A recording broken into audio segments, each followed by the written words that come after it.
The term mountaineering describes the sport of mountain climbing, including ski mountaineering. Hiking in the mountains can also be a simple form of mountaineering when it involves scrambling, or short stretches of the more basic grades of rock climbing, as well as crossing glaciers. While mountaineering began as attempts to reach the highest point of unclimbed big mountains, it has branched into specializations that address different aspects of the mountain and consists of three areas: rockcraft, snowcraft, and skiing, depending on whether the route chosen is over rock, snow or ice. All require experience, athletic ability, and technical knowledge to maintain safety. Mountaineering is often called alpinism, especially in European languages, which implies climbing with difficulty such high, and often snow and ice-covered mountains as the Alps.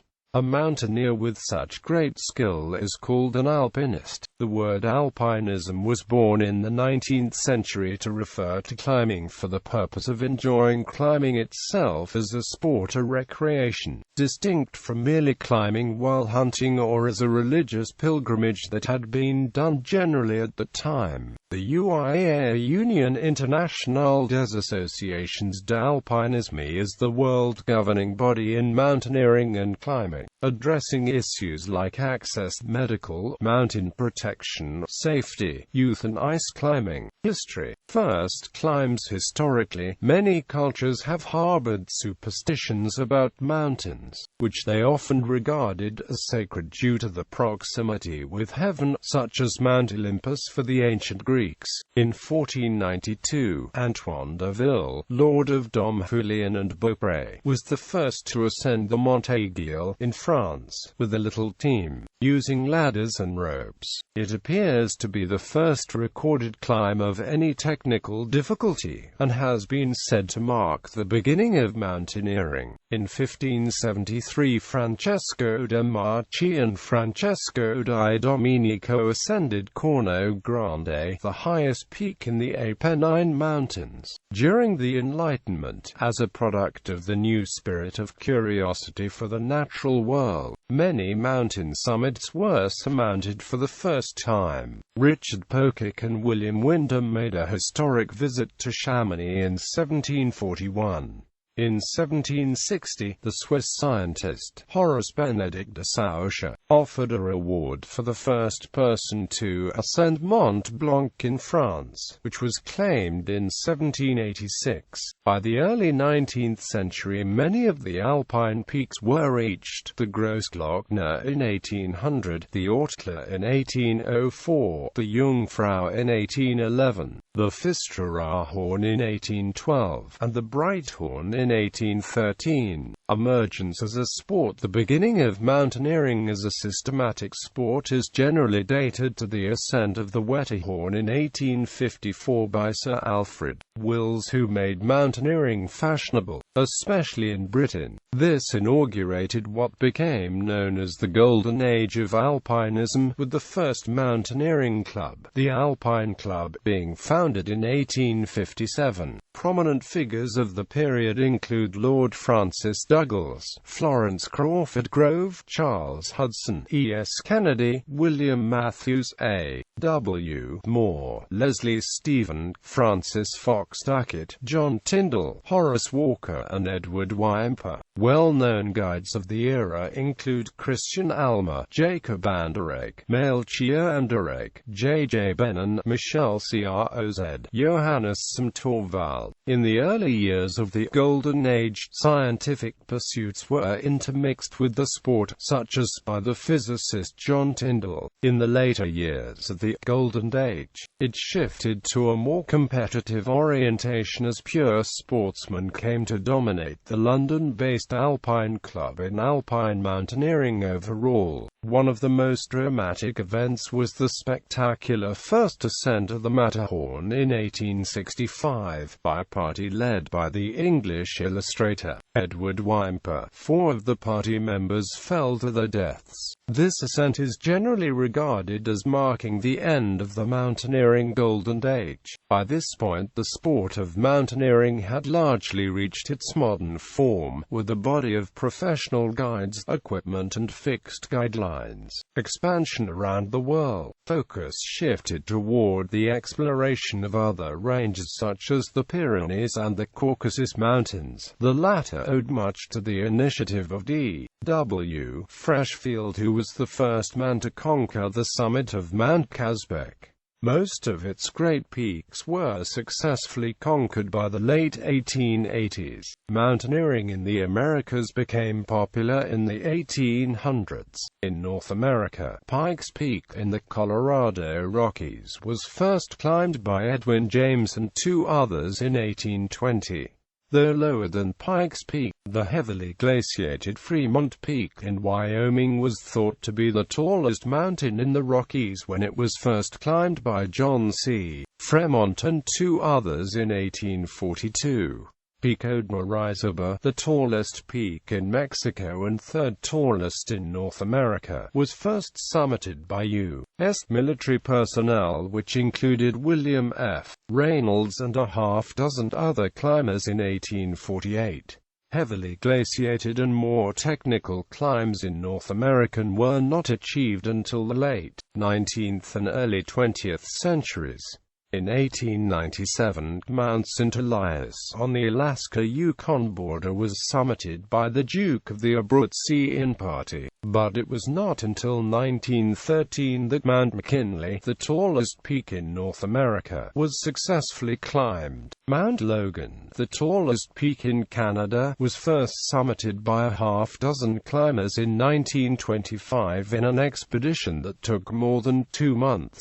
The exploration of the highest Andes in South America began in 1879 to 1880, when Whymper climbed Chimborazo and explored the mountains of Ecuador. The Cordillera between Chile and Argentina was visited by Paul Gusfeldt in 1883, who ascended the volcano Maipo and attempted to climb the tallest mountain in the Americas, Aconcagua, that same year but was unsuccessful. The summit of Aconcagua was finally reached in 1897 by Matthias Zurbriggen during an expedition led by Edward Fitzgerald that lasted several months. The Andes of Bolivia were first explored by Sir William Martin Conway in 1898, who later visited the mountains of Tierra del Fuego on the southern tip of South America. New Zealand's Southern Alps were first visited in 1882 by the Reverend Green, and in 1894 Tom Fife and party climbed Aoraki, Mount Cook.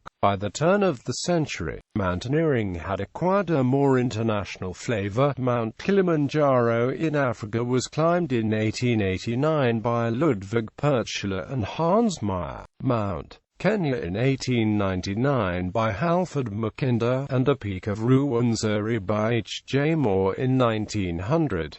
The last frontier, the Himalayas. The last and greatest mountain range was the Himalayas in Central Asia. They had initially been surveyed by the British Empire for military and strategic reasons. In 1892 Sir William Martin Conway explored the Karakoram Himalayas, and climbed a peak of 23,000 feet in 1895. Albert F. Mummery died while attempting Nanga Parbat, while in 1899 D.W. Freshfield took an expedition to the snowy regions of Sikkim. In 1899, 1903, 1906 and 1,908 million rupees Fanny Bullock workmen made ascents in the Himalayas, including one of the Nunkun peaks. A number of Gurkha sepoys were trained as expert mountaineers by Charles Granville Bruce, and a good deal of exploration exploration was accomplished by them. In 1902, the Eckenstein-Crowley expedition, led by English mountaineer Oscar Eckenstein and author and occultist Aleister Crowley, was the first to attempt to scale Chogiri.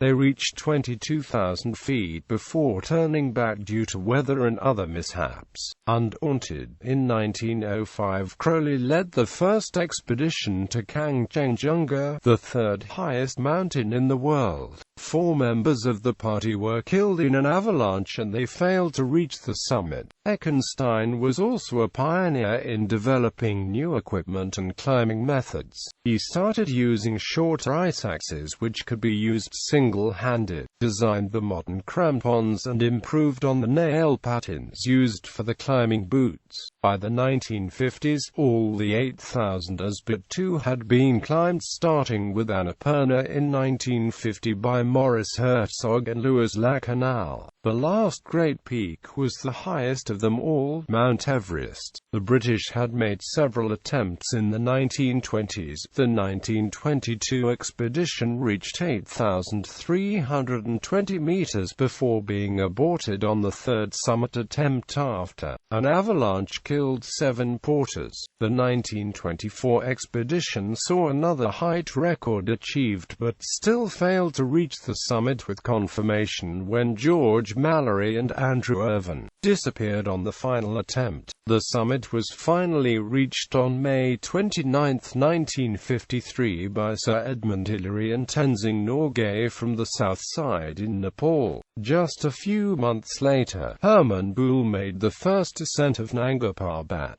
a siege-style expedition culminating in a last 1,300 meters walking alone, being under the influence of drugs, pervitin, padutin and tea from coca leaves. K2, the second highest peak in the world, was first scaled in 1954 by Lino Lacerdelli and Achille Compagnoni. In 1964, the final 8,000er to be climbed was Shishapangma, the lowest of all the 8,000 meters peaks. Technique. Mountaineering techniques vary greatly depending on location, season, and the particular route a mountaineer chooses to climb. Mountaineers train to climb on all types of terrain, whether it be snow, glacier, glacial ice, water ice, or rock. Each type of terrain presents its own hazards. Climbers must be skilled in dealing with the different challenges that could arise from different terrain. Snow-compacted snow conditions allow mountaineers to progress on foot.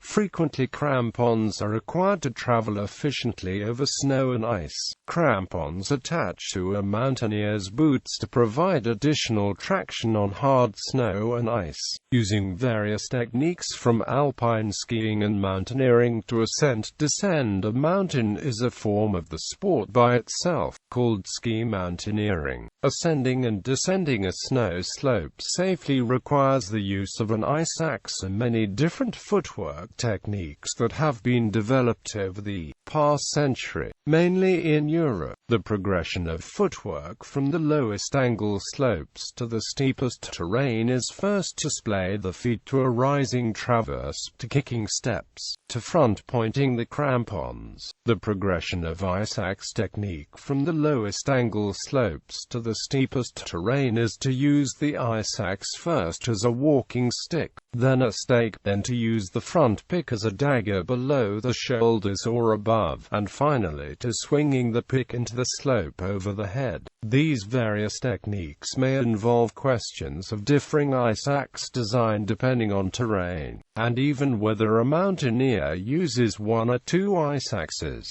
Anchors for the rope in snow are sometimes unreliable, and include the snow stakes, called pickets, deadman devices called flukes which are fashioned from aluminium, or devised from buried objects that might include an ice axe, skis, rocks or other objects. Bollards, which are simply carved out of consolidated snow or ice, also sometimes serve as anchors.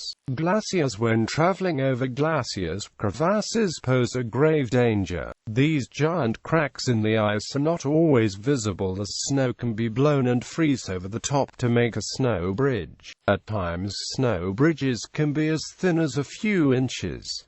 Climbers use a system of ropes to protect themselves from such hazards. Basic gear for glacier travel includes crampons and ice axes. Teams of 2 to 5 climbers tie into a rope equally spaced. If a climber begins to fall, the other members of the team perform a self-arrest to stop the fall. The other members of the team enact a crevasse rescue to pull the fallen climber from the crevasse. Ice. Multiple methods are used to travel safely over ice.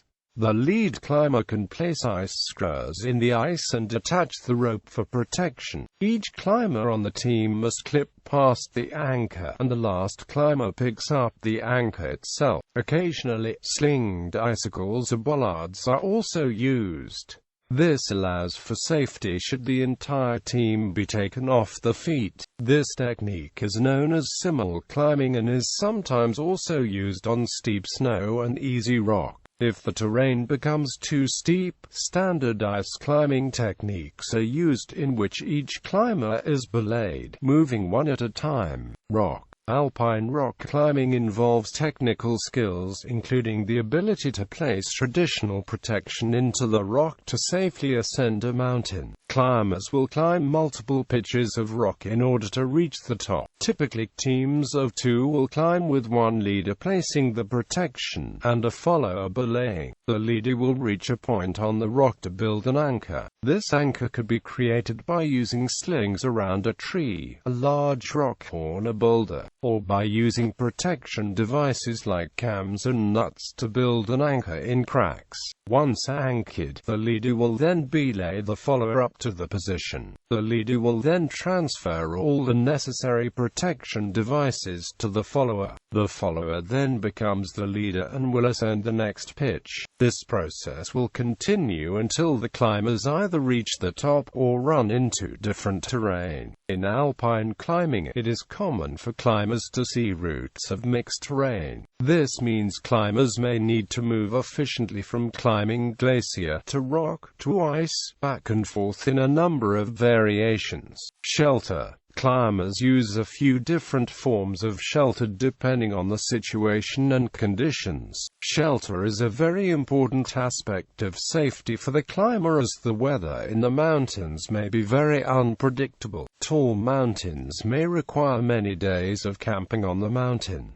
Base camp. The base camp of a mountain is an area used for staging an attempt at the summit. Base camps are positioned to be safe from the harsher conditions above. There are base camps on many popular dangerous mountains. Where the summit cannot be reached from base camp in a single day, a mountain will have additional camps above base camp. For example, the Southeast Ridge route on Mount Everest has base camp plus campsite through IV. The European alpine regions, in particular, have a network of mountain huts. Such huts exist at many different heights, including in the high mountains themselves, in extremely remote areas. More rudimentary shelters may exist. The mountain huts are of varying size and quality, but each is typically centered on a communal dining room and have dormitories equipped with mattresses, blankets, duvets, and pillows. Guests are expected to bring and to use their own sleeping bag liner. The facilities are usually rudimentary, but, given the locations, huts offer vital shelter, make routes more widely accessible, and offer good value. In Europe, all huts are staffed during the summer and some are staffed in the spring. Elsewhere, huts may also be open in the fall. Huts also may have a part that is always open, but unmanned, also called winter hut. When open and manned, the huts are generally run by full-time employees, but some are staffed on a voluntary basis by members of alpine clubs, or in North America by Alpine Club of Canada. The manager of the hut, termed a guardian or warden in Europe, will usually also sell refreshments and meals, both to those visiting only for the day and to those staying overnight. The offering is surprisingly wide, given that most supplies, often including fresh water, must be flown in by helicopter, and may include glucose-based snacks on which climbers and walkers wish to stock up, cakes and pastries made at the hut, a variety of hot and cold drinks, and high-carbohydrate dinners in the evenings. Not all huts offer a catered service, though, and visitors may need to provide for themselves. Some huts offer facilities for both, enabling visitors wishing to keep costs down to bring their own food and cooking equipment and to cater using the facilities provided. Booking for overnight stays at huts is deemed obligatory, and in many cases is essential, as some popular huts, even with more than 100 bed spaces, may be full during good weather and at weekends. Once made, the cancellation of a reservation is advised as a matter of courtesy, and, indeed, potentially of safety, as many huts keep a record of where climbers and walkers stayed they plan to walk to next. Most huts may be contacted by telephone, and most take credit cards as a means of payment. In the UK, the term hut is used for any cottage or cabin used as a base for walkers or climbers, and these are mostly owned by mountaineering clubs, for use by members of visiting clubs, and generally do not have wardens or permanent staff, but have cooking and washing facilities and heating. In the Scottish Highlands, small simple unmanned shelters without cooking facilities known as bothies are maintained to break up cross-country long routes and act as base camps to certain mountains.